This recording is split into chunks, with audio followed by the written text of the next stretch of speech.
en este caso Hugo, que se llama Informe Socioeconómico de la Encuesta Nacional Inquilina del mes de diciembre de 2024 de inquilinos agrupados, que lo que hacen es analizar distintas variables socioeconómicas, en este caso la cantidad de inquilinos actualmente que tuvieron que irse nuevamente a la casa de sus padres. Uno de cada cuatro, ahí lo vemos, uno de cada cuatro inquilinos tuvo que mudarse en los últimos 3 meses por no poder afrontar el precio del alquiler. Esto pareciera un dato desalentador, ahora lo vamos a consultar porque hay que ver, es una tendencia que también estaba durante 2023 cuando estaba la ley de alquileres. E incluso también hacen un comparativo sobre, bueno, los indicadores en relación al endeudamiento que tienen los inquilinos, si es que pueden pagar o no ese alquiler, si esa deuda corresponde, por ejemplo, a utilizar la tarjeta de crédito en relación a los alimentos.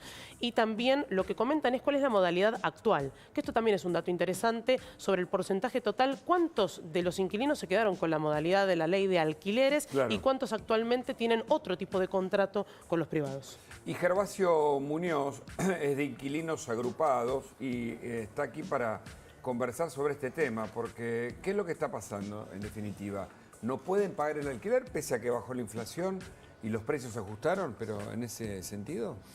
¿Qué tal? ¿Cómo están? Estás? Bueno, nosotros venimos midiendo trimestralmente hace mucho tiempo, pero sobre todo este año a partir de la derogación de la ley de alquileres. Un poco los datos que ustedes marcaron, el más preocupante, por supuesto, es que 1 de cada 4 tuvo que dejar la vivienda por no poder seguir pagando el alquiler. Y después hacemos un poco más de foco en esa situación y vemos endeudamiento, como decían, endeudamiento para comprar alimentos. Tengan en cuenta para mí algo bastante importante y es que nosotros medimos la situación de los inquilinos que tienen salario registrado y además altos estudios, terciario, universitario. Esa franja, porque o sea, el mercado... clase media de mínima. Exacto, porque además para alquilar vivienda hoy tenés que tener un salario registrado que triplique el valor del alquiler, por lo tanto nosotros medimos en ese sector. En ese sector hay muchísimo endeudamiento para alimentos, por lo tanto estamos hablando de una crisis grave. Después, para mí, otro de los datos importantes que tiene que ver con el aumento de los precios, hay 3 datos.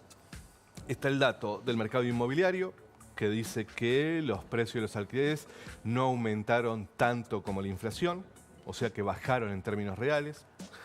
El dato nuestro, que se desprende de este informe, a nosotros nos dio un aumento durante el 2024 de 205%, pero después está el dato del INDEC, que a mí me parece que ese es el que hay que tomar.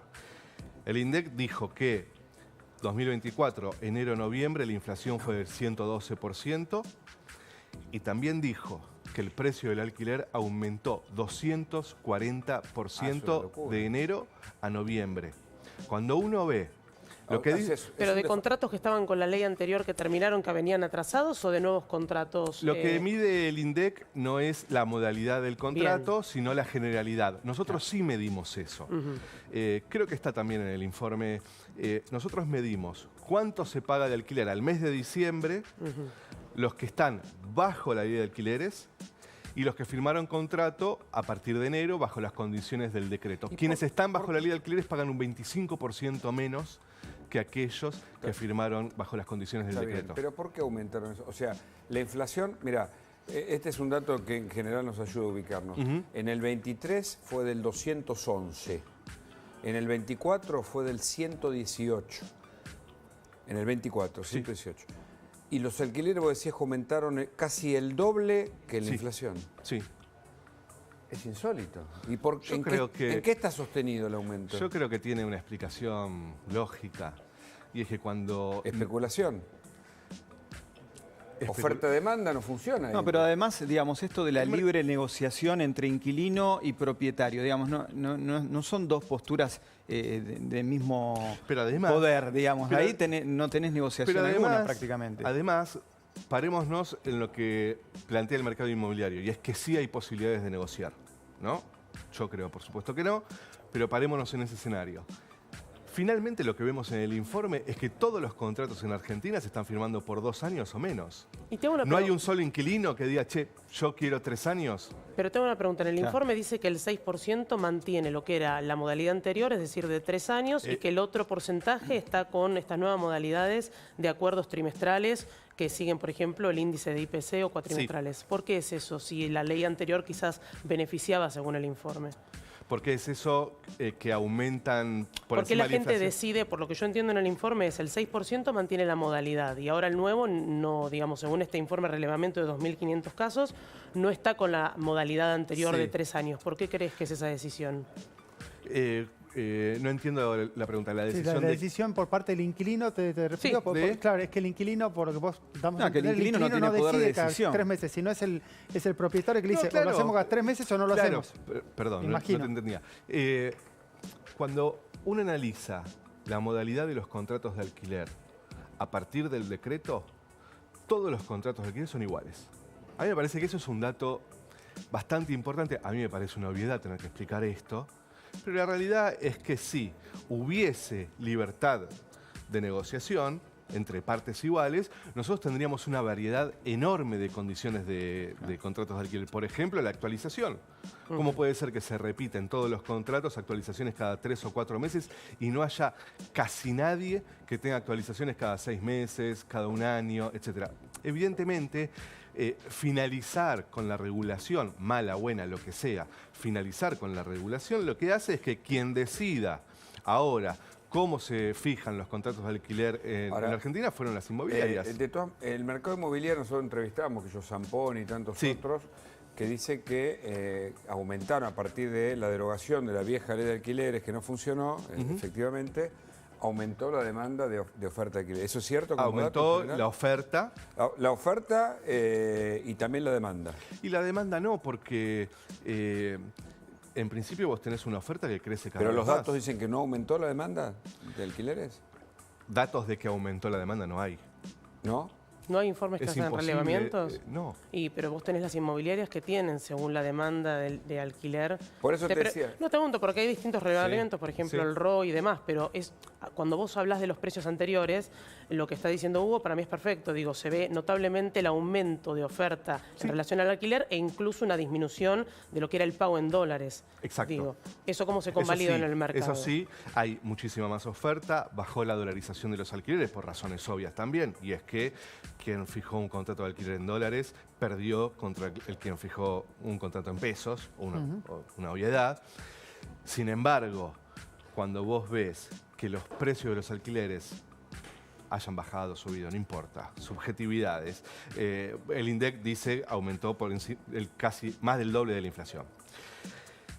Después, la realidad es que son imposibles de pagar y que la oferta sigue creciendo. Para mí hay que preguntarse por qué la oferta crece. Una explicación, por supuesto, es se terminó la ley de alquileres, sectores que no querían alquilar con esa regulación pusieron las viviendas en el mercado. Esa es una explicación. La otra explicación es ya no se puede alquilar. Nosotros tenemos, no estadísticas, pero miles de casos de gente que nos dice, vuelvo con mis viejos. ¿Tenés valores, por ejemplo? ¿Cuánto vale tenemos valores, ya te los digo. Un alquiler de, ¿qué son? ¿2 ambientes? El 2 ambientes es el más solicitado o el más demandado. En Cava, en un barrio... 400.000 pesos, alrededor de 400.000 pesos. Ahí arranca. Esto es una problemática del AMBA, es una problemática de todos los centros urbanos, una problemática a nivel general de todo el país. ¿Cómo es? Es de los centros urbanos, creciendo en las periferias, cada vez más.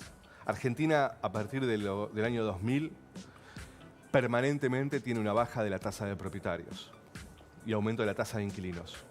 Desde el 2000 a hoy se duplicó la tasa de inquilinos. Se duplicó. Por supuesto, la mayor concentración de porcentaje de inquilinos la concentra el AMBA, ¿sí? Junto con Santa Fe, Bahía Blanca, Córdoba. Exacto. Por supuesto que ahí también es donde se concentra la mitad de la población argentina, ¿no? Ahora, ¿cuál sería una solución inmediata para la problemática del inquilino, digamos? Porque claramente la ley anterior perjudicaba a ambas partes. Evidentemente no funcionaba porque no había oferta, no se podía alquilar tampoco. Digamos, ¿alguna regulación intermedia podría llegar a favorecer al inquilino en esta situación y permitir que... Hemos visto que la intervención del Estado no ha funcionado en ese sentido. Lo que pasa es que tampoco funciona la intervención del mercado.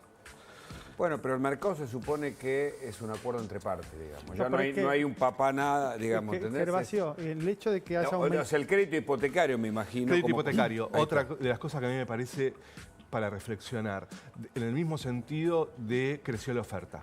Cuando la noticia es creció la oferta, hay que preguntarse por qué, ¿no? Yo creo que hay dos factores, que es los que hablábamos antes, ¿no? Cuando hablamos de crédito hipotecario, hay que preguntarse quién está comprando. Si no nos preguntamos eso, es nada más que un título. Bueno, pero lo que dicen, por lo menos los primeros reportes, que la mayoría de estas operaciones son para propiedades pequeñas, personas que están accediendo a su primera vivienda, porque uno de los requisitos también es para primera o a lo sumo segunda vivienda, la mayoría de estos bancos.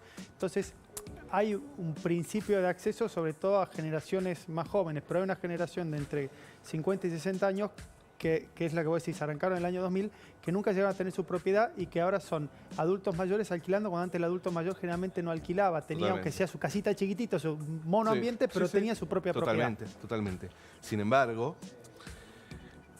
para circunscribirnos en Ciudad de Buenos Aires, que es de lo que más información hay de escrituraciones. Sí. Escrituraciones por año en la Ciudad de Buenos Aires alrededor de 80.000. ¿Sí? Salvo 2020, pandemia, que fue un desastre. Sin embargo, se mantiene el promedio de 80.000 escrituraciones por año en la Ciudad de Buenos Aires y la tasa de propietarios sigue cayendo. En una población que además es estable, en una población de 3.100.000 habitantes la Ciudad de Buenos Aires, desde el 47. Sí. Entonces vos tenés una población estable en la ciudad, tenés cada vez más viviendas y tenés cada vez menos propietarios. Ahí es donde yo digo, hay que preguntarse entonces quiénes son los que están accediendo a los créditos. Yo lo que creo es que quienes acceden a los créditos es para inversión. Es para inversión. Pero vos estás hablando de que eso puede llegar a producir un déficit habitacional. Digo, ¿eso es una percepción o es una cuestión de que vos tenés data para poder hacer esa reflexión? No, la información que de dato duro es que del 2000 a hoy, en el 2000 la tasa de propietarios en la Ciudad de Buenos Aires era del 65%. Hoy es el 45%. Está bien, pero porque no había crédito, justamente. No, sí había créditos. Pero inclusive en el 2017. El punto fue álgido en 2017-2018, claro, pero vos mirás lo que es el crecimiento y ha bajado considerablemente. 2017-2018, primer crédito UBA, ¿no? Claro.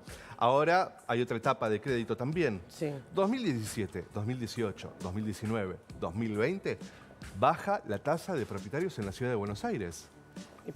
Baja. Claro, es que por eso digo, me bueno, parece... también hay gente que decide, yo conozco un matrimonio, por ejemplo, que vendió su casa en Pilar y alquila en Belgrano. Y puso el dinero de la casa en Pilar, la puso en un fondo de inversión, con eso vive y hace una renta. Es decir, también ha cambiado la modalidad. Ha cambiado, sin embargo, más allá de esos casos... Quiero decir, digamos, o sea, antes... tener una propiedad era como el título. El ladrillo te salvaba, digamos, por decirlo de alguna manera. Sí. Y también está el propietario que tiene una visión medianamente social por un lado y por otro lado que no le da el cuero para tener la propiedad fuera del mercado. Vacía porque hay servicios que pagar, hay impuestos y que necesita alquilar también en la desesperación. Es que en realidad está también en ese sucede sentido. Que alquilar una vivienda es básico. Si no alquilás una vivienda, difícilmente, si no tenés un lugar donde vivir, difícilmente puedas tener una vida más o menos estable y proyectar algún tipo de vida. Por lo tanto, el alquilar se alquila. Alquilar se alquila, no es que vos vas a publicar una vivienda y vas a estar un año esperando, porque es fundamental. Ahora, el tema es en qué condiciones se alquila. Si vos para alquilar tenés que suspender todo el resto de nosotros medimos también en el informe sobre ingresos totales del hogar, no sobre un salario. Sobre ingresos totales del hogar, ¿cuánto representa? El 45% se destina solo al alquiler y a las expensas. Y entonces es obvio que después tengas que suspender salidas, comprar menos alimentos, etcétera, porque el alquiler es lo último que se deja de pagar. Claro. ¿Sí? Bueno, entonces, si la ley de alquileres no funcionó porque el mercado decidió quitar las viviendas, yo creo que la reflexión es cuando solo el mercado decide, tampoco funciona. Hay un datito. En la Ciudad de Buenos Aires, en el 2017, logramos que la comisión inmobiliaria no la paguen más los inquilinos, sino que la paguen los propietarios. A partir de esta lógica de el Estado no se mete más, ahora que se arreglen entre las partes, empezaron a cobrar la comisión de vuelta, de forma ilegal. Donde, o sea, por eso el péndulo va así, ¿no? La gente decidió, basta de Estado, porque el Estado nos ha sacado todo y no nos dio nada, ¿viste? En general. Por eso estamos así. Si el Estado hubiera respondido bien, como pasa en otros países, yo vengo del Estado de Israel, es todo estatal y funciona, las mejores startups provienen de pero en toda Europa... decir, son 12 millones de habitantes, ¿no?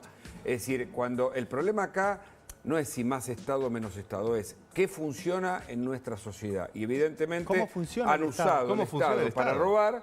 La clave es cómo funciona el Estado. Pero además la dinámica inflacionaria que estaba era fundamental para poder entender. Vos fíjate que vos establecías contratos a 3 años y bien dijo Juanpi, perdías los 2, porque vos cuando terminabas el primer año te aumentaban una cantidad de dinero que vos tenías que afrontar como inquilino y el propietario que necesita un rédito y que encima pone la propiedad y se hace cargo de los distintos gastos, tampoco podía recibir un sueldo que era acorde. Tiene mucho que ver con los actores. Cuando los actores que representan al Estado son actores sospechosos, este es el problema. Sí, el problema no es la política en general, sino quién la representa. Es decir, cuando vos ves en todos los sectores del Estado público lo que ha pasado, cuál ha sido el resultado, no ha sido bueno. Y con la regulación se lleva adelante escuchando una sola campana, porque si se hubiesen sentado a hablar o escuchar las diferentes campanas, se podría haber llegado distinto. Como decís vos, en 2017 se llegó a un acuerdo a Ciudad de Buenos Aires para que la comisión la pagara el propietario. El propietario, a ver, no es que desaparecieron las propiedades en ese momento. No. Se siguió alquilando, se siguió haciendo los contratos como se hacían hasta ahora. En ese momento también podías hacer actualizaciones trimestrales, semestrales. No tenías el nivel de inflación que llegaste a tener durante el gobierno de Alberto Fernández también. Eso fue lo que mató todo. Con la ley de alquileres, nosotros nos sentamos a negociar con el mercado inmobiliario, con la Cámara Inmobiliaria, etcétera. Era imposible que cedan en algo, Claro. Fue imposible, Claro, fue realmente terminó imposible. saliendo una ley que terminó perjudicando a una parte de la sociedad, terminó diciendo, ¿sabes qué? No quiero más esto, lo pongo en alquiler temporario y terminó pasando esto. Gervasio, gracias por tu visita. No, por favor. Que tengas gran año. Igualmente. Mientras tanto, llegó una radio donde le damos la bienvenida a Fred.